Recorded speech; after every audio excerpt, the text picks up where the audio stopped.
Hello guys, what's up sa lahat?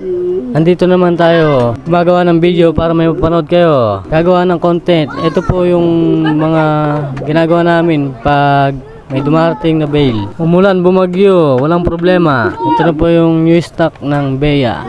Ukay-ukay. Sana magustuhan nyo po na po ang aking video. Paki-like at share na lang po. Pakipindot na rin po ang nasa tabi ng aking pangalan. Follow. Salamat!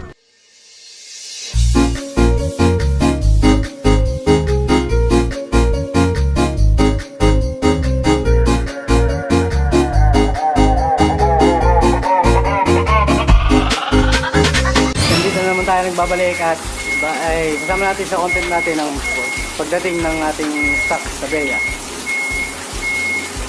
Panoorin natin ito guys.